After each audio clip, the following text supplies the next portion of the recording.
ओम नमः शिवाय।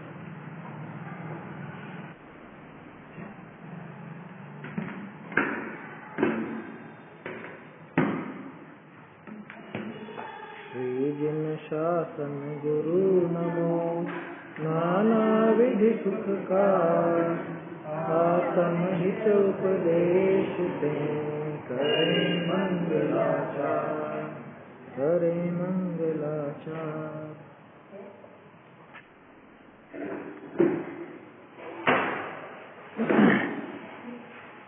आत्मानुशासन ग्रंथ पर अपनी चर्चा चल रही है। इसमें अपन ने देखा कि वास्तव में अगर हम सुखी होना चाहते हैं तो सुखी होने का मूल कौन है, सुख का मूल कौन है हमारे सुख का? आप्त। क्यों? क्योंकि हम सुखी होना चाहते हैं। वो सुख किससे मिलेगा? क्या बताया था सबसे पहले? कर्मों के क्षय से। कर्मों का क्षय किससे होगा? सम्यक चारित्र से। सम्यक चारित्र किससे होगा? सम्यक ज्ञान से। वो सम्यक ज्ञान कहाँ से होगा? आगम से। वो आगम कहाँ से आया? श्रुति से, है ना, माने अपने जो द्वादशांग जिनवाणी। और वो कहाँ से? आप्त से। तो आखिरकार अगर अपन देखें तो हमारे सुख का सीधा सीधा लेना देना किससे है? आप्त से है। इसलिए उन आप्त को पहचानना चाहिए और उनका आश्रय लेना चाहिए। किसको लेना चाहिए? जो श्री चाहता है, माने जो केवल ज्ञान वीतरागता आदि चाहता है, उसको अपने आप्त का आश्रय लेना चाहिए। क्योंकि हर किसी की कही हुई बात को, हर किसी के बताए हुए मोक्ष मार्ग पर चलने से सुखी नहीं हुआ जा सकता। आप्त के द्वारा जो बताया गया मार्ग है वही सुख का कारण होगा। क्यों? क्योंकि आप्त सर्व दोषों से रहित हैं। कितने दोष? 18 दोष, है ना। कल देखे थे ना 18 दोष अपन ने, जन्म जरा तिरखा शुदा वगैरह। तो पूरे जो 18 दोष हैं उनसे रहित हैं। खास तो राग द्वेष, सबसे बड़े दोष मोह राग द्वेष, इनसे रहित हैं। क्योंकि मोह राग द्वेष पड़े हों तो सही सही कथन नहीं किया जा सकता, फिर वो सच्ची बात नहीं कह सकते। इसलिए आप्त ही एकमात्र, आप्त का ही उपदेश ग्रहण करने लायक है। और इसीलिए उनकी पहचान जरूरी है और उनका आश्रय लेना जरूरी है। जो जीव सुखी होना चाहते हैं उनके लिए, जो नहीं होना चाहे उसकी बात अलग है। और सुख माने असली सुख की बात है यहाँ, लौकिक सुख नहीं। नहीं तो कि लौकिक सुख की वांछा लेकर के और भगवान के सामने पहुंच जाए, है कि भगवान हमको ये करा दो और वो करा दो, और तरह तरह की चीजें, व्यापार धंधा बढ़िया हो जाए, नौकरी लग जाए, शादी ब्याह हो जाए, बच्चे बच्ची हो जाए, या और भी कुछ और जो भी लोगों की इच्छाएं रहती हैं, वो लौकिक अपनी कामनाएं पूरी करने का स्थान भगवान को बना लेगा, तो वो गलत हो जाएगा। यहाँ तो पारमार्थिक सुख की बात है। वो सुख जो कभी मिला नहीं, वो सुख जिसका अनुभव जीव को हुआ नहीं वास्तव में, निराकुलता वाला, जिसमें कोई बाधा नहीं आती, जो किसी पर के आश्रय नहीं है, और जो कभी टूटता नहीं, टूटन जिसमें ना आए, ऐसा अनंत सुख, उसका मूल कारण तो आप्त ही है ना। देखो, उपदेश दाता बिना उपदेश कैसे हुई, ये वाली बात हो गई थी अपनी, है ना। हाँ, श्रुति वाली बात हुई थी ना। हाँ, ये पैराग्राफ चल रहा था अपना नीचे वाला। हाँ, क्यों? क्योंकि उपदेश दाता बिना उपदेश कैसे हुई, कैसे संभव है? नहीं हो सकता। इसमें मैंने प्रभाचंद्राचार्य की टीका देखी।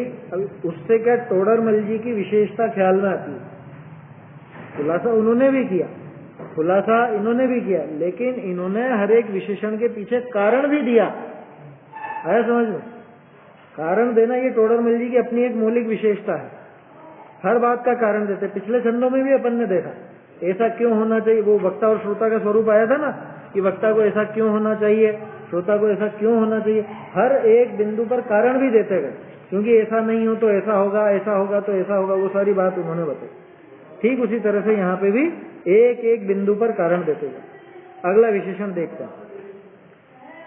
बहुरी सो आप्त सर्वदोष रहित है।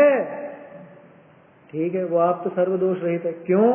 कि कि जाते हैं दोष सहित आप्त होता नहीं। ये क्या कारण हुआ? अरे दोष सहित आप्तपना बनेगा नहीं, प्रमाणता कैसे बनेगी? कोई दोषवान व्यक्ति हो उसकी बात को तुम कैसे प्रमाण करोगे? मानोगे क्या? अरे वो तो देख रखा है, उनको तो बहुत दोष है उनमें, तो और ऐसा है वैसा है, ऐसे करके उनकी बात मानी ही नहीं जाएगी। आया समझ में? तो दोषवान अगर व्यक्ति होगा, दोषवान अगर उपदेशदाता होगा तो कभी भी उसकी बात नहीं उतरेगी। इसलिए आप्त तो दोष रहित ही संभव है, जो दोष सहित होते हैं वो आप्त नहीं होते। और दोष गिना दिए पूरा 18। बहुरी ते दोष रागादिक हैं। लो, वो दोष कौन से? रागादिक। रागादिक माने राग, द्वेष और मोह, तीनों। मोह माने मिथ्यात्व और राग द्वेष तो जानते ही हो, कषाय। राग द्वेष माने कषाय। अब उसका भी कारण दिया, वो दोष रागादिक है। रागादिक दोष क्यों है वो बता रहे हैं। जाते हैं राग द्वेष काम क्रोध क्षुधा निद्रा आदि होते हैं, यथार्थ उपदेश दे ही सके नहीं। लो, इनको दोष क्यों बताया आप्तपने में? क्योंकि अगर ये दोष रहेंगे तो यथार्थ उपदेश नहीं हो सकता। कोई सा भी उदाहरण ले लो, कोई सा भी दोष पकड़ कर, है ना, जन्म जरा तीर्घाशुदा कोई सा भी ले लो। भूख लगी होगी अगर आपको ज्यादा, तो भूख के मारे परेशान होगा तो सही सही बात बताने में चिड़चिड़ करेगा या सही बात बताएगा नहीं। ऐसे ही प्यास में समझना, जन्म मरण आदि में भी यही दिक्कत है। ठीक है, तो ये सारी चीजें देख करके ये पता चलता है कि आपको इन दोषों से रहित होना चाहिए। राग द्वेष का तो स्पष्ट पता चलता है, किसी के प्रति राग हो या किसी के प्रति दोष हो तो वो बिल्कुल तटस्थ रह करके सच्ची बात नहीं बता सकता। मुझे अगर आपसे द्वेष है तो मैं आपके भले की बात नहीं बताऊंगा, मुझे अगर आपसे राग है तो मैं आपको सुहाने वाली बातें ही बताऊंगा, जो आपको कड़वी लगे ऐसी बात बताऊंगी।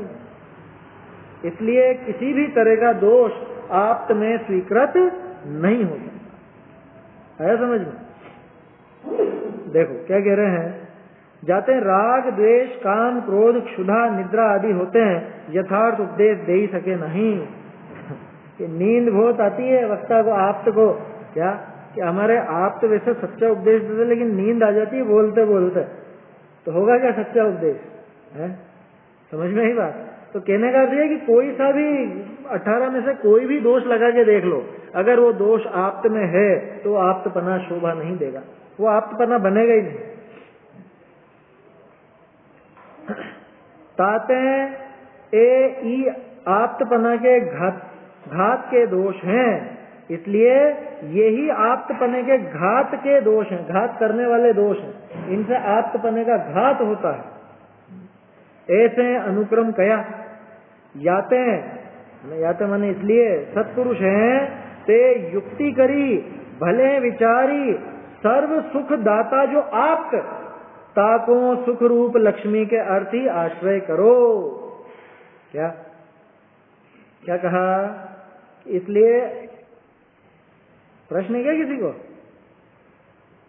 चलिए क्या कह रहे हैं? चलिए, तो ये जो अनुक्रम बताया है, अनुक्रम माने कि सबसे पहले सुख चाहिए। सुख किससे होगा? वो अपने कर्मों के क्षय से होगा, कर्मों का क्षय चारित्र से होगा, फिर वो इससे। ये जो अनुक्रम दिखाया, ऐसा समझ के जो संत पुरुष हैं, सज्जन पुरुष हैं, अपना भला चाहते हैं, क्या करना उनको? वे युक्ति करी, युक्ति लगाओ। युक्ति किसको कहते हैं? युक्ति तर्क अनुमान इत्यादि ये सब युक्ति कहलाती है ना। युक्ति माने जिससे भी कोई बात की अपन सिद्धि करें, कौन सी बात वजन रखती है, कौन सी बात नहीं रखती है, किस बात में दम है, ये बात सही सिद्ध हो सकती है नहीं हो सकती, ऐसा सब विचार करना है ना। ये सब मिलाकर के युक्ति कहलाते हैं।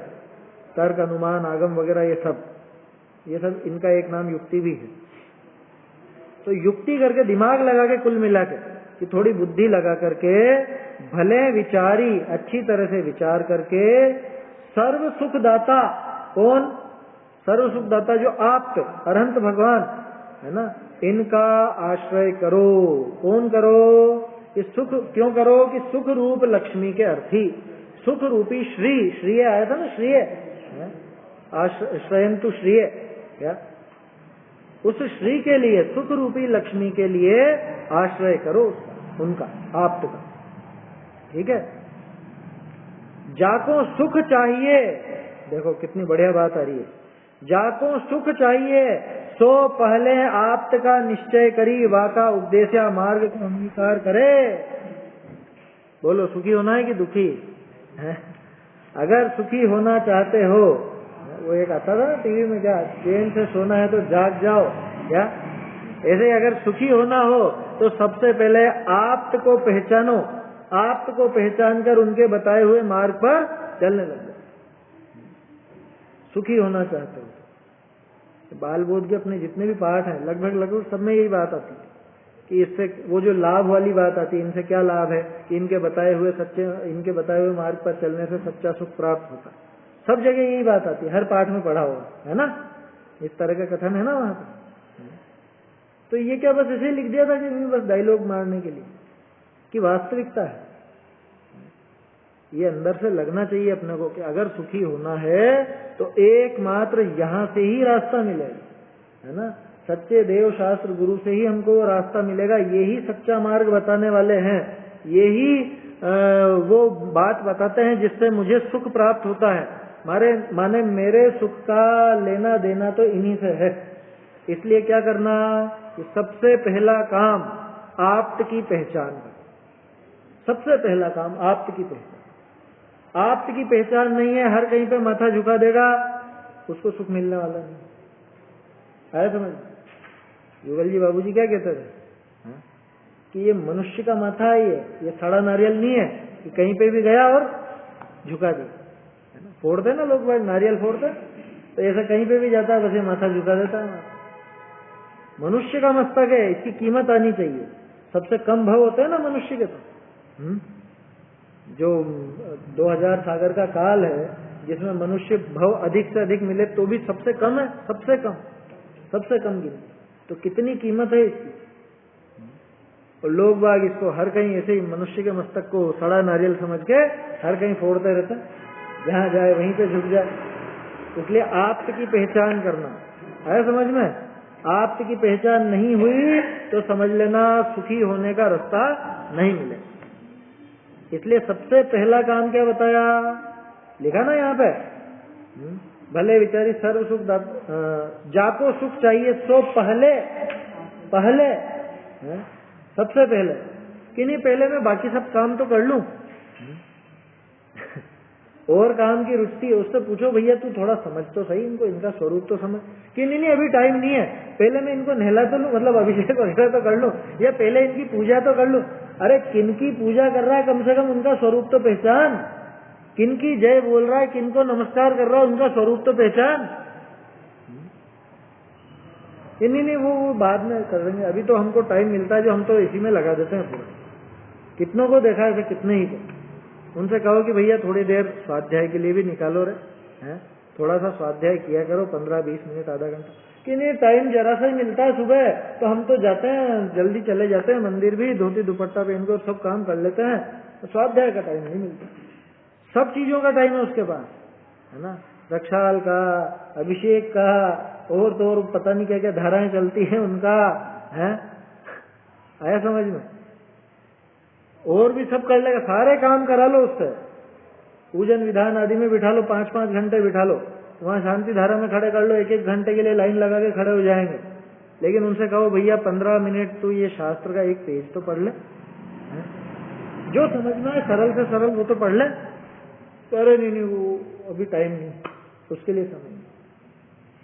क्या होगा, सुखी होने का रास्ता मिलेगा कि नहीं उसको। अगर सुखी होना हो तो सबसे पहला काम, सबसे पहले में पहला, भजन में तो आता है जीव तू जान ले आत्म पहला, क्या वहां तो आत्मा को ऊर्ध्व रखने की बात है। वहां पहले का अर्थ सबसे पहला नहीं है, वहां पहला का अर्थ है ऊर्ध्व रखना, कि आत्मा सबसे ऊर्ध्व है, ऐसा मतलब सबसे प्रमुख है, ऐसा जान ले, वहां तो ये अर्थ है। लेकिन अब जो अपन उसको पहले की भी बात लें कि सबसे पहला काम आत्मा को जानो, तो आत्मा को जानना कहां से होगा। आत्मा को जानना भी सबसे पहले तो आपको आप्त को जानना होगा। क्यों? क्योंकि किसका बताया हुआ आत्मा देखोगे, किसका बताया हुआ आत्मा का स्वरूप जानोगे? तो इसलिए आप्त की पहचान सबसे जरूरी, सबसे पहला काम, पहले में पहला बोलते हैं प्राइमरी। प्राइमरी माने प्राथमिक, कक्षा है नहीं, ये प्राथमिक माने सबसे पहला, सबसे जरूरी काम है। इसके बिना तो धर्म का प्रारंभ ही नहीं होगा। आया समझ में? भगवान का स्वरूप अगर नहीं जाने तो धर्म का प्रारंभ ही नहीं होगा। खूब पाठ कर ले भले, घंटों घंटों तक पाठ करते हैं ना कि आज साहब हमने भक्तामर का पाठ रखा है न शुद्ध बोलना आता है, न उसका अर्थ मालूम है, और क्यों स्तुति कर रहे हैं, किसकी कर रहे हैं, कुछ मालूम नहीं। जिनको मालूम है उनकी बात नहीं चल रही है, लेकिन अधिकांश की यही स्थिति है। कुछ भी काम हो तो पाठ रख लिया, बुला लिया। वो पद्धति गलत है बिल्कुल, पहले भी शायद बोल चुका हूं मैं यहाँ पर, है ना। घरों पे नहीं होता, वो बिल्कुल गलत पद्धति है, वो बंद करनी चाहिए अगर कोई करते हैं तो। भगवान की स्तुति भगवान के सामने होगी कि खाने खिलाने और सब उसके सामने होगी? वहां तो न्योता दिया है, जो भी काम हुआ है ना, जन्म मरण परण व्यापार वृद्धि जो भी कुछ हुआ है उसके लिए वो सारा का सारा काम करते हैं, उसमें वो पाठ वगैरह रखते हैं। वो उचित नहीं है किसी भी दृष्टिकोण से। कह रहे उससे अच्छा रहेगा, अच्छा रहेगा। अच्छा तो तब रहेगा जब तुम उसका भाव जानोगे। भाव तो मालूम है नहीं, बोलना तक आता नहीं, और सोचते हैं उसका फल मिल जाए। अच्छा कैसे मिलेगा? तो सबसे पहले उन पाठ आदि से भी पहले भाई भक्तामर का पाठ करना है तो पहले आदिनाथ जी का स्वरूप तो जानो। देव शास्त्र गुरु की अपन पूजा कर रहे हैं तो देव शास्त्र गुरु कैसे होते हैं वो तो जानो, कि नहीं जाने? कि बस हमको तो जय बोलने से मतलब है साहब, हम तो जय बोलेंगे, जय जितनी बुलानी हो बुला लो, लेकिन ये मत पूछो कि वो कैसे है यही स्थिति है। इसलिए सबसे पहला काम आप्त का स्वरूप पहचानो। आप्त का स्वरूप पहचानना ऐसा नहीं है कि बस हाँ जान लिया। आप्त के स्वरूप की तो पहचान ऐसी होती है कि उससे आत्मा पहचान लेना। जो जान दिया रहंतम, है ना, उनके द्रव्य गुण पर्याय को जानेगा, वो अपने आत्म स्वरूप को जानेगा या नहीं जानेगा? आत्मा को जानने का रास्ता भी आप्त को जानने से खुलता है।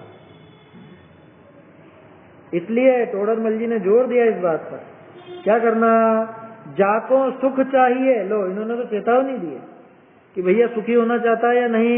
अगर सुखी होना चाहता है, जाको सुख चाहिए, तो पहले आप्त का निश्चय करी कि बस हो गया काम, कि नहीं उसका उनका निश्चय करके वाका उपदेश या मार्ग को अंगीकार करे। यहाँ गए थे हम पाठशाला, जान लिया आप्त का स्वरूप, जान लिया तो उस अनुसार प्रवर्तन भी तो करो। है समझ? कल करी थी ना बात अपन, कितनी बार कहा वो पिता ने बेटे को पानी लाने के लिए, सुना कि नहीं सुना? कि अच्छे से सुना है, 3 बार कहा है, बिल्कुल भी नहीं सुना इसने। सुनना उसको कहते हैं कि वो काम कर देता। ठीक उसी तरह से भगवान का स्वरूप जान लिया तो अब क्या करना? कि जब पता चल गया कि 3 लोक में उत्तम यही है, 3 लोक में मंगल यही है, तो अब इनकी शरण लूं या नहीं लूं? कि मंगल उत्तम शरण बहुत विचारपूर्ण तरीके से लिखे गए हैं। वो आखिर में शरण की बात आई ना, मंगल बताया, उत्तम बताया, तो अपना शरण लेगा ही लेगा। और जो शरण नहीं ले उसने उनको न मंगल समझा न उत्तम समझा। इसलिए आप्त का स्वरूप समझो और समझ करके उनका उपदेशित जो मार्ग है उस मार्ग पर चलो, उसको अंगीकार करो। यह है वो श्रयंतु का अर्थ। श्रयंतु शब्द था ना आखिरी पद में। उपदेशा मार्ग को अंगीकार करे। आगे तिस आत्मा की सिद्धि होत सते। अच्छा, इसके अंदर तो ये छूट की लाइन शायद है, नहीं है ना ये लाइन? हाँ चलो सुनो, देखो सुनना ध्यान से, आ जाएगी समझ में। आगे तिस आत्मा की सिद्धि होत सते, तिस भगवान आप्त करी सत्पुरुषनिको उपाय सम्यक दर्शन ज्ञान चारित्र तप, इन्हीं 4 आराधना रूप दिखाया है।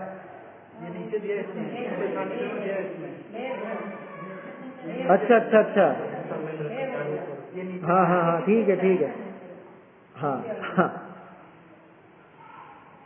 इसमें लेकिन आत्मा की सिद्धि हो सतह है, ठीक है। वो तो आप्त की सिद्धि लिखा है, आप्त की, ठीक है। वो शायद हो सकता है प्रतिलिपिकार ने आप्त की जगह आत्मा लिखा हो यहाँ आगे। तिस, हाँ ठीक है, आप्त ही आएगा। आप्त की सिद्धि हो सते तिस भगवान आप्त करी उन आप्त द्वारा सत्पुरुषनिकों सज्जनों को सुख चाहने वालों को क्या उपाय बताया? उपाय सम्यक दर्शन, ज्ञान, चारित्र, तप, इन चार ही आराधना रूप दिखाया है। 4 आराधना रूप दिखाया। मेरे ख्याल से आगे इसमें 4 आराधना का स्वरूप चलेगा, हालांकि बिल्कुल बंधा हुआ विषय नहीं है आत्मानुशासन में, लेकिन आ जाएगा कहीं कहीं। दिखाया है कहा सम्यक दर्शन आराधना पहली ताको दिखावता सूत्र कहे है। सबसे पहली आराधना कौन सी? सम्यक दर्शन आराधना है ना। जो सच्चा श्रद्धान है वो पहली आराधना सम्यक दर्शन आराधना कहलाती है। उसका स्वरूप यहाँ पे बताते हैं। चलिए पहले वो पिछला छंद बोल रहे हैं हिंदी में, है ना, हो गया वो पूरा। सर्व कर्म क्षय से जो संभव वह सुख शीघ्र सभी चाहे। कर्म क्षय सम्यक चारित्र से चरित्र ज्ञान से अवदाहे। आगम श्रुति से श्रुति आप्त से आप्त रहित सब दोषों से। अतः युक्ति से कर विचार सत्पुरुष सुखद दिन शरण गए। अब ये यहाँ पे सम्यक दर्शन का स्वरूप और भेद प्रभेद यहाँ पे ये बता रहे हैं। श्रद्धानम द्विविधम त्रिधा दशविधम मोढ्याद्यपोढ़म सदा।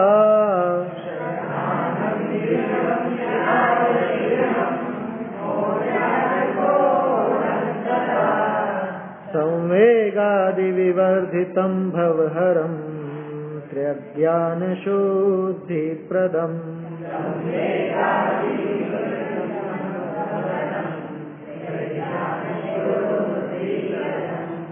निश्चिन्वन्नव सप्त तत्त्वमचल प्रासाद मारोहता।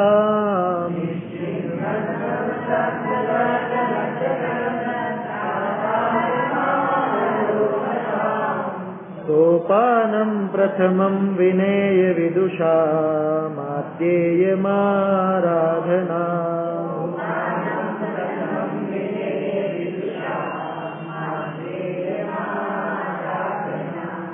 श्रद्धानं द्विविधं त्रिधा दशविधं मोढ्याद्यपोढ़ं सदा।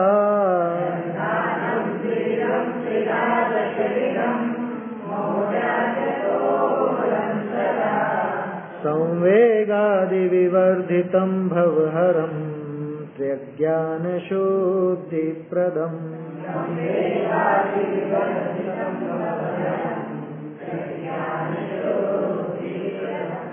निश्चिन्वन्नव सप्त तत्त्वमचल प्रासाद मारोहता।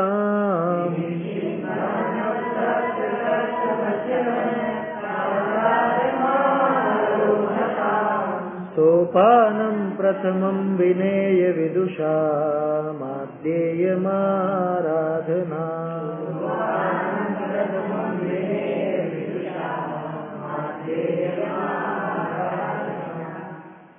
द्वैविध त्रयविध दशविध है मूढ़ता दोष विरहित श्रद्धा। संवेगादि विवर्धित भव शुद्ध करे जो तीनों ज्ञान। नववा सप्त सत्य निश्चय आराधना प्रथम यह जान। अचल मोक्ष पथगामी भीम शिष्यों को पहला सोपान। देखो बढ़िया छंद है और तरह तरह के जो सम्यक दर्शन का स्वरूप दिखाया जाता है शास्त्रों में, वो सारा का सारा इसके अंदर आ जाता है। श्रद्धानम कि वो जो श्रद्धान है वो कैसा है, कितने प्रकार का है, कि द्विविधम कि वो 2 प्रकार का है, अथवा त्रिधा 3 प्रकार का है, अथवा दशविधम 10 प्रकार का। लो 2 प्रकार का, 3 प्रकार का, 10 प्रकार का। यहीं से टोडरमल जी ने वहां पे 9वें अधिकार में लिया है ना। 9वें अधिकार में सम्यक दर्शन के भेद दिए ना, वो यहीं से दी। ये सब चीजें दिमाग में थी उनके, पढ़ चुके थे पहले। दो प्रकार का कैसा, निसर्गज और अधिगमज, है ना, यही प्रचलन में है, निसर्गज अधिगमज है। ध्यान, निसर्गज किसको कहते हैं, अधिगमज किसको कहते हैं?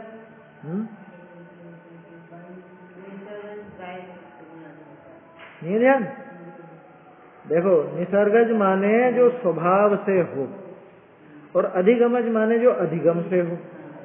अधिगम कहलाता है किसी से सीखने पर, माने उपदेश मिलने पर, और निसर्गज माने स्वभाव से, जो कि बाहर में बिना किसी अन्य के निमित्त के हो। लेकिन वो तत्कालिक की बात है, क्योंकि गहराई से अपन देखेंगे तो कोई भी निसर्गज हो वो अधिगमज होगा ही होगा, और कोई भी अधिगमज हो वो निसर्गज होगा ही होगा। कैसे कि भाई किसी के उपदेश से भी हुआ हो तो पुरुषार्थ तो खुद का लगेगा कि नहीं लगेगा, स्वभाव के आश्रय से ही होगा ना। तो अधिगमज भी हो तो भी निसर्गज ही है ना, बारीकी से देखें।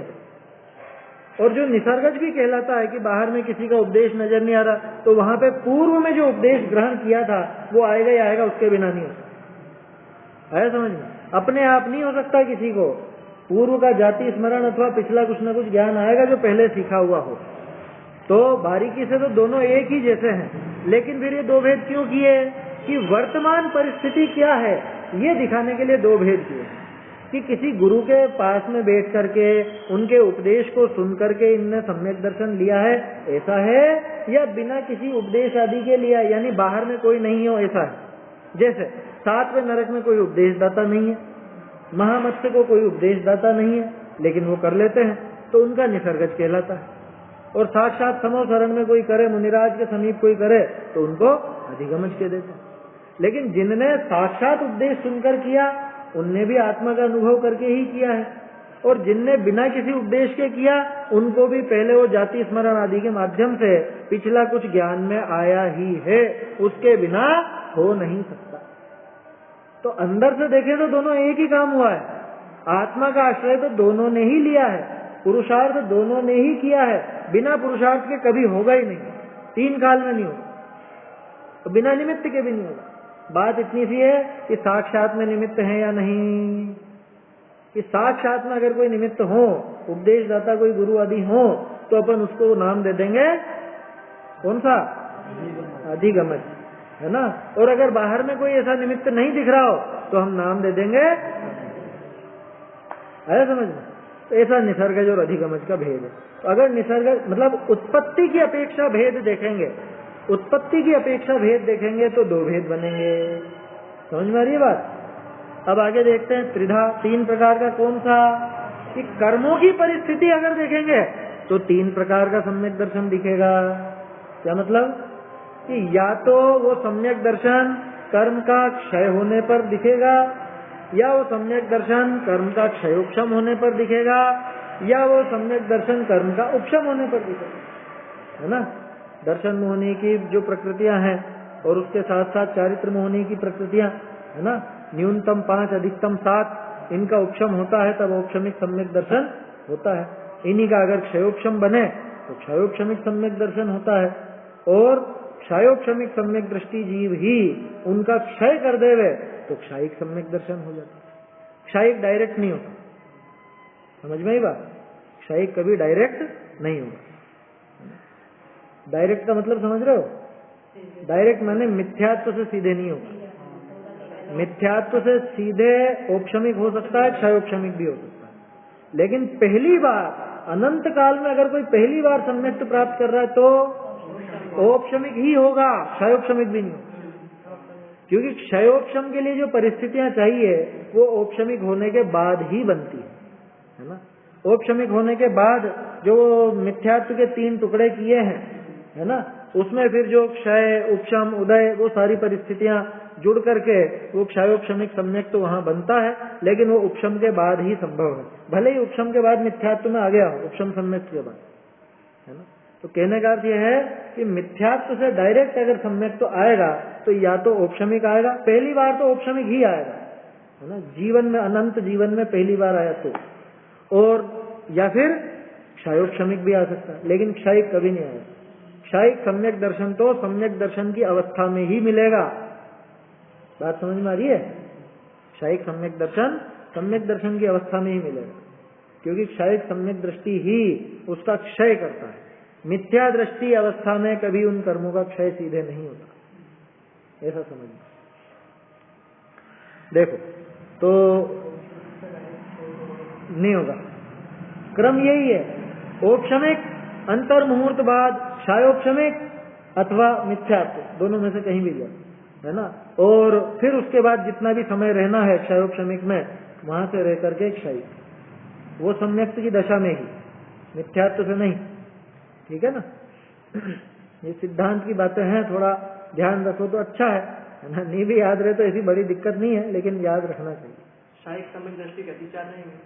अतिचार कैसे? अतिचार मतलब उनके क्षयिक सम्यक दृष्टि, देखो सम्यक दर्शन के जो अतिचार कहलाते हैं ना, सम्यक दर्शन के अतिचार क्षयिक सम्यक दृष्टि के नहीं दिखे। बाकी जीवन में जो, अब चूंकि सिर्फ अनंतानुबंधी गई है, बाकी 3 कषाय चौकड़ी अभी मौजूद है, तो 3 कषाय चौकड़ी में जितना राग संभव है वो नजर आता है। उदाहरण देख लो भरत जी का, राम जी का, इनके उदाहरण से प्रथमानियोग पूरा उदाहरण रूप में ही लिखा गया है, सिद्धांतों के पोषण के लिए ही वो प्रथमानियोग है पूरा। तो उससे पता चल जाता है कि एक क्षयिक सम्यक दृष्टि के जीवन में कितना राग हो सकता है, क्या बातें हो सकती हैं, है ना। अतिचार आदि तो संभव है कहीं पे भी, वैसे कायदे से देखा जाए तो अतिचार सम्यक दर्शन में लगते नहीं है। अतिचार जो कुछ भी लगते हैं वो सब चारित्र वाली चीजें हैं, आया समझ में। वो तो व्यवहार से अपन कह देते हैं सम्यक तुम्हें अतिचार लगा, सम्यक तुम्हें अतिचार कैसा लगेगा बताओ। वैसे गिना दिए जाते हैं वो भी, लेकिन कैसा लगेगा, किसको कहोगे सम्यक दर्शन का अतिचार? अन्य दृष्टि प्रशंसा, अन्य दृष्टि संस्तव, वहां तो मिथ्यात्व तो खड़ा हो जाता है। निकांक्षित भी है अतिचार, अतिचार थोड़ी ना है, ये तो गुण है उसके, ये तो गुण है, अभी करेंगे उसकी बात करें। अतिचार नहीं है वो तो दोष है, वो है तो फिर सम्यक दर्शन कैसे रहे? हाँ अनाचार है, अनाचार रूप ही है समझिए। अभी आएगी उनकी चर्चा करेंगे, बहुत बढ़िया प्रकरण। और टोडरमल जी ने मोक्ष प्रकाशक के आखिर में, बिल्कुल आखिरी प्रकरण की बात कर रहा हूँ, जहाँ 8 अंगों की चर्चा की ना, वो बहुत सुंदर चर्चा, अलग ही अर्थ निकल के आता है। यूं एकदम सीधे पड़ जाओ तो कुछ भी पकड़ में नहीं आएगा, लेकिन उसको गौर से देखोगे तो, शायद पहले यहाँ जिक्र किया कि नहीं मैंने, उनको गौर से देखोगे तो समझ में आएगा कि निशंकित अंग वो मिथ्यात्व के अभाव रूप मोह, निकांक्षित राग के अभाव रूप है, चाह है ना, पसंद राग, फिर निर्विचिकित्सा द्वेष के अभाव रूप है, अमूढ़ दृष्टि ग्रहित मिथ्यात्व के अभाव रूप, ऐसा वहां पे उनसे निकलता है वो अर्थ। वहां से टोडरमल जी उसी दिशा में लिख रहे थे आगे, फिर उसके बाद प्रकरण ही अधूरा रह गया। तो 3 प्रकार का है समझ में, औपशमिक, क्षयिक और क्षयोपशमिक। उत्पत्ति की तरफ से बात करें तो 2 भेद है ना, कर्मों की तरफ से बात करें, कर्मों की स्थिति दिखाने के लिए तो 3 भेद, और सब मिला के बात करें ज्यादा से ज्यादा तो 10 भेद। ऐसे 10 भेदों के नाम आगे छंद में आएंगे, है ना, उसमें भी उत्पत्ति वगैरह सब आ जाएंगे। ये 3 भी शामिल हो जाएंगे, 2 भी शामिल हो जाएंगे, सब शामिल हो जाएंगे उसमें। लेकिन कैसा होता है, चाहे वो द्विविध हो, चाहे वो त्रिविध हो, चाहे 10विध हो, लेकिन विशेषता क्या है उसकी? सबसे पहली विशेषता मोढ़्यादि अपोढ़म सदा, तब कभी कभी नहीं, अतिचार नहीं लगेगा, सदा सदा काल। मोढ़ माने मूढ़ता, मूढ़ता आदि से अपोढ़, अपोढ़ माने होता है रहित। आया समझ में?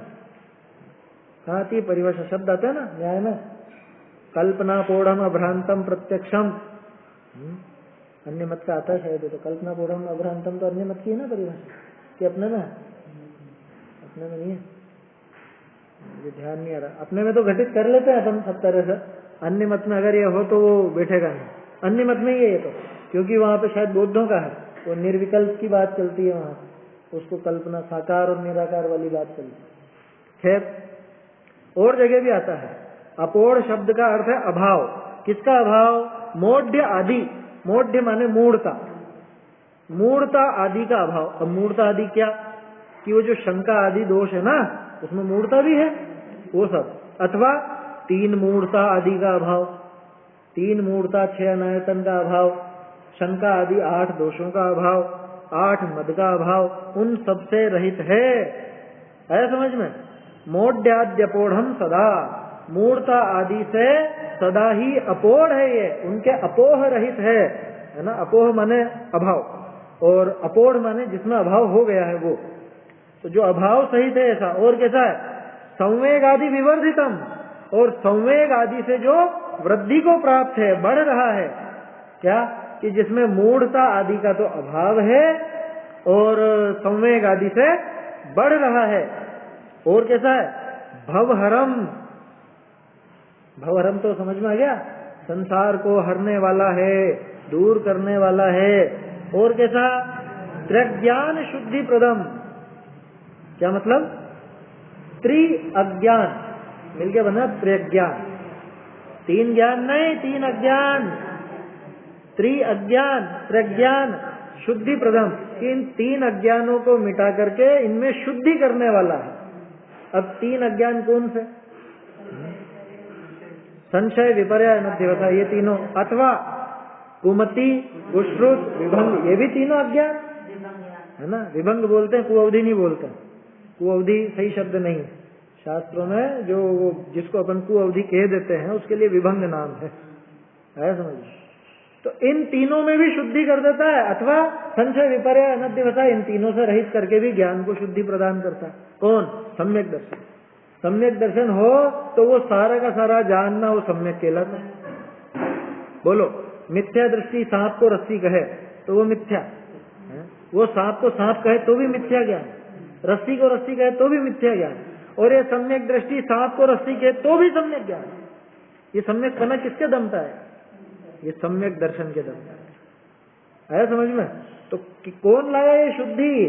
कि ये वो सम्यक दर्शन लेकर गया। ये सम्यक दर्शन की महिमा है।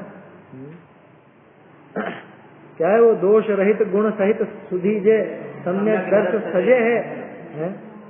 आया समझ में? वो की वही बात है। मोढ़्यादि अपोढ़म सदा, दोष रहित, और संवेग आदि विवर्धितम, गुण सहित। अब पहले थोड़ी सी इन पर बात कर लेते हैं, मूढ़ता आदि और इन पर। कभी विचार करा कि जब 6 अनायतन बता दिए तो 3 मूढ़ताएं क्यों बताई? करा विचार कभी? 6 अनायतन बताया ना। 6 अनायतन कौन कौन से? कुदेव, कुगुरु, कुशास्त्र अथवा कुधर्म। कुदेव सेवक, कुगुरु सेवक, कुधर्म सेवक। इसमें अलग ही ढंग से आया। मिथ्या दर्शन, मिथ्या ज्ञान, मिथ्या चारित्र, और मिथ्या दर्शन वाला, मिथ्या ज्ञान वाला, मिथ्या चारित्र वाला, ऐसा लेंगे यहाँ पे। आया समझ? चलो वो तो कोई बात नहीं, लेकिन जब अन्य वो ले लिए, कुदेव आदि वो ले लिए, तो फिर 3 मूढ़ता की क्या आवश्यकता थी? हाँ है ना, ये चर्चा हुई ना, पहले कर चुके हैं शायद। 3 मूढ़ताएं जो हैं उसके लिए सच्चा या झूठा देव शास्त्र गुरु नहीं चाहिए, क्योंकि सच्चे देव के यहाँ आके भी वो तो देव मूढ़ता कर सकता है ना। देव मूढ़ता के लिए कुदेव ही हो ये जरूरी थोड़ी ना। मैं इसको इस तरह से कहता हूँ कि जो 5वां अधिकार लिखा ना वो 6 अनायतन के लिए लिखा, और 6ठा अधिकार लिखा है वो 3 मूढ़ता के लिए लिखा। देखना गौर से कर। 5वां अधिकार जो है मोक्षमा प्रकाशक का, उसमें 6 अनायतन माना अन्य मत समीक्षा, ठीक है, और 6ठा अधिकार जो लिखा है वो 3 मूढ़ता से संबंधित। तो वहां पे तो जो जैन भी हो, अब जैन ही हमारे सच्चे जो वीतरागी भगवान है, सच्चे वीतरागी भगवान के सामने आकर के उनको सरागी मान ले, ऐसी मूढ़ता बना ले, तो उसमें क्या बड़ी बात।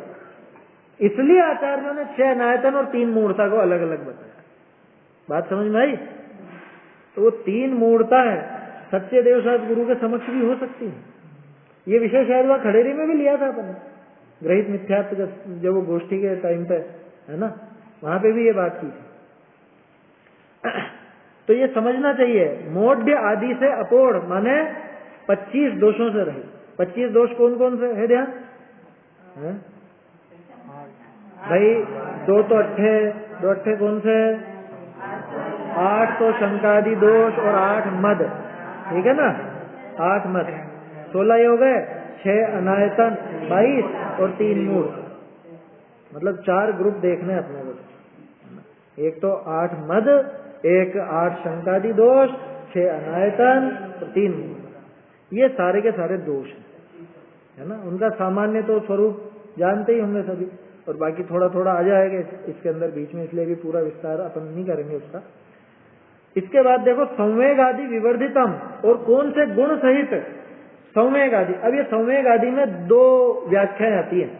एक तो होता है प्रशम, संवेग, अनुकंपा, अस्तित्व, ये 4 गुण जो प्रसिद्ध चलते हैं। उसके अलावा एक और होता है जिसमें 8 बातें आती है। संवेग, निर्वेद, निंदा, गर्हा, भक्ति, उपशम और क्या बोलते हैं अपने अनुकंपा और वात्सल्य। 4 तो इसमें गर्भित हो जाएंगे, है ना। और अगर अपन वो जो 8 अंग देखेंगे निशंकित आदि, तो उसमें ये सब गर्भित हो जाएंगे। लेकिन ये व्याख्या भी आती है अलग, है? ये 8 हो सकते हैं, इसमें है, लेकिन प्रभाचंद्राचार्य की टीका में भी है। हाँ आए होंगे, उसमें तो निशंकित आदि के बारे में है ना। हाँ ये भी दे दिए होंगे उसमें, शायद जयचंद जी ने भी खुलासा करा होगा। टीका में होंगे, वो गाथा में नहीं होंगे, टीका में होंगे। तो संवेग आदि में इनको थोड़ा सा समझ लेते हैं, क्योंकि ये अलग है ना व्याख्या। देखो संवेग और निर्वेद ये एक ही सिक्के के 2 पहलू हैं। कैसे? संवेग नाम जब अपन देते हैं तो वैसे तो संसार से, शरीर से, भोगों से, इनसे विरक्ति का नाम तो निर्वेद लेंगे, ठीक है। इनसे डरना, संसार से, जन्म मरण से, इनसे जो भय है उसका नाम है संवेग। आया समझ में? उसका नाम संवेग, अथवा वो भी है संवेग, दोनों चलते हैं संवेग में। और आत्म कल्याण के मार्ग पर आगे बढ़ना, उसकी रुचि होना, वो भी संवेग है, ठीक है। तो एक तो भय अथवा इधर की रुचि, वो संवेग। दूसरा है निर्वेद। निर्वेद में क्या है? संसार, शरीर और भोगों से विरक्ति, उसमें भय नहीं है, उसमें है विरक्ति।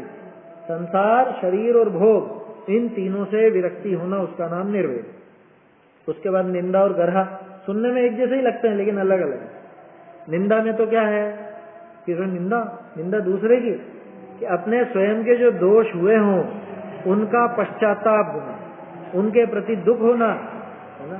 पाठ नहीं, अब लोगों ने तो बना लिया बस अपने को, तो पाठ पढ़ लिया और हो गया, आलोचना पाठ पढ़ लिया और हो गई आलोचना।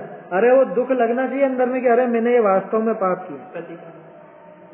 हाँ, प्रतिक्रमण कहते हैं उसको। किए हुए दोषों को, उनका विचार करना अथवा उनका पश्चाताप होना, उसको प्रतिक्रमण कहा जाता है। वैसे प्रतिक्रमण में एक भाव और आता है कि आगे से नहीं करूँ। अभी यहाँ पे वो भाव नहीं है, यहाँ तो पश्चाताप कर, हाँ मैं अदयाचारी, हाँ मैं दुष्ट अपराधी है, प्लस जीवन राशि विराधी, वो सब जो बातें आती है ना कि मैं बहुत पापी हूँ या मैंने बहुत गलत काम किया है, ये तो हुई निंदा। अब गर्हा में क्या है? वैसे साहित्य के हिसाब से देखोगे तो निंदा और गर्हा पर्यायवाची शब्द है, लेकिन इसमें बारीक अंतर यह है कि गर्हा में गुरु के पास जाकर अपने दोषों का निवेदन करेगा कि साहब मैंने ऐसे ऐसे गलत काम किए, मुझको तो कैसे मैं इन दुखों से छूटूं। कि गुरु के पास जाने की क्या जरूरत है, खुद ही कर ले बना कि नहीं, वो चित्त में उससे कोमलता है समझ में। क्यों? क्योंकि मान गलता है। अरे मैं दूसरे को मेरी खुद की वो बताऊं कमजोरी, मेरी खुद की गलती बताऊं, ऐसा कौन करेगा? कि जिसका मान गलेगा वही करेगा ना। इसलिए वो गर्हा जरूरी है। निंदा और गर्हा दोनों में ये बारीक अंतर है। निंदा में तो पश्चाताप हुआ, अब जब पश्चाताप हुआ तब क्या करूं कि गुरु के समक्ष जाकर निवेदन करूं। अब गुरु माने जो भी अपने धर्म मार्ग में बड़े हों वो, क्योंकि गुरु का अर्थ अकेला अगर मुनिराज लोगे तो फिर तो गर्हा बन ही नहीं पाएगी हर जगह। आया समझ? तो जो भी अपने से बड़े हों, जिनको अपन समझते हो कि हाँ भाई ये अपने से धर्म मार्ग में ज्यादा समझते हैं या ये अपने को सही मार्ग बताएंगे, सही तरीका बताएंगे इस दोष से छूटने का, उनके पास जाके अरे हमसे तो ऐसा ऐसा अपराध हुआ, हमने तो ऐसे गलत काम किए, या पहले हमसे इस तरह का दोष हुआ है, क्या करना चाहिए। यही तो है, प्रैक्टिकली इसी तरह से चलती है बात। कोई और ऐसा नहीं है कि उनके सामने जाके पाठ पढ़ दूं और फिर वो भी कुछ पाठ पढ़ दे, ऐसा नहीं है। बिल्कुल, ये तो बातचीत है अपनी आपस की। आया समझ में? तो ये है निंदा और गर्हा। उसके बाद क्या था? भक्ति। भक्ति में तो देवशास्त्र गुरु के प्रति बहुत बहुमान का भाव होना, बहुमान का भाव होना, उसका नाम है भक्ति। और वो कदाचित वो सामने प्रकट भी होती है भगवान की भक्ति आदि के माध्यम से, स्तुति के माध्यम से, पूजन आदि के माध्यम से, वो भक्ति। ठीक है। अगला है उपशम। उपशम का अर्थ यहाँ पे कषायों के शमन से है। वो कर्म का उपशम नहीं, कषायों का उपशम। कषाय मंद करना, कषायों को बुद्धिपूर्वक कैसे मंद करें साहब? तत्व विचार। और क्या? तत्व विचार के अलावा और कोई उपाय है क्या कषाय घटाने का? कषाय वाले पाठ में पढ़ा ना, कषाय पैदा क्यों होती है और मिटे कैसे है? मिटे कैसे वाली बात का हो, पैदा कैसे होती है तो सबको पता है। जब पर पदार्थ इष्ट अनिष्ट भाषित होता है, मुख्यतः मिथ्यात्व के कारण पर पदार्थ इष्ट अनिष्ट भाषित होता है तो राग द्वेष माने कषाय भी पैदा होती है। इसका उल्टा कर दो, तत्व ज्ञान के अभ्यास से जब पर पदार्थ न तो इष्ट भाषित होगा तो राग पैदा नहीं होगा, और अनिष्ट भाषित नहीं होगा तो द्वेष पैदा। तो कषायों के शमन का, उपशम का यही एकमात्र उपाय, और कोई उपाय नहीं है ना। 3 लोक 3 काल में तत्व ज्ञान के, तत्व विचार के अलावा कषायों के नाश का या शमन का कोई उपाय नहीं है, कोई उपाय नहीं है। ये मैं माला फेर लूंगा उससे, या मैं जो भी क्रिया है, कुछ भी क्रिया है कि मैं इतनी देर पूजा करूंगा उससे कषाय घट जाएगी कि भैया तत्व विचार बिना नहीं घटे। यहाँ माला फेरता जाए, यहाँ आंखें दिखाता जाए समझ में? अरे कुछ भी गुस्सा करे या कुछ भी ऐसी कषाय का प्रदर्शन चले। उदाहरण है वो, तो एक छोटा सा उदाहरण लिया है मैंने। हाँ, कि पूजन की करता रहा है और इधर उधर देख करके गुस्सा उधर चल रहा है, कुछ भी हो रहा है, दूसरी कषाय भड़क रही है ना। अकेला गुस्सा ही कषाय नहीं है। देखिए तो उपशम है ना। उसके बाद अनुकंपा। अनुकंपा तो स्पष्ट है, जीवों की दया, जीवों पर दया। अभी 2-1 दिन पहले अपन ने चर्चा करी थी ना, कैसे अपन पाप से बचें, पाप से कैसे छूटना, पाप से दुख कैसे है, उसमें सारी बात आई थी। वही एक एक चीज पर विचार करके कैसे जीवों का घात होता है, कहाँ कहाँ मेरी कौन सी क्रिया से कितने जीवों का घात होता है, उन सब पर विचार करके वो प्रवृत्ति रोके, निवृत्ति ले उससे, है ना। ये अनुकंपा है। और ऐसा कहने का नाम थोड़े ना कि हाँ हम तो दया पालते हैं, दया पालते। काहे की दया पालता है? देख के चलता नहीं है, लाइट का, पंखे का, बिजली का, या इसका समझ लो छने बिन छने पानी का, इसका विवेक नहीं है, काहे की दया है? उस दिन काफी करी थी चर्चा अपन थैली लगाएं तो जीवाणी करें कि नहीं करें, कमरे से जा रहे हैं तो लाइट पंखा खुला है कि बंद है, ये सारी बातें विचारनी है, एक एक चीज हर जगह। ऐसा नहीं कि अपने ही घर पे, दूसरे के घर जाओ तो मत करो, है कि दूसरे के घर की जिम्मेदारी तो दूसरे की। अरे तो तुम बता दो, अगर तुमको शर्म आ रही है तो बोल दो कि अरे भैया कोई नहीं बैठा है, बंद कर दो, उसमें क्या। अपना घर हो कि दूसरे का घर हो, ऑफिस हो, कार्यालय हो, अरे मंदिर हो, इन सब चीजों का अपने को अच्छे से ध्यान रखना चाहिए। आया समझ में?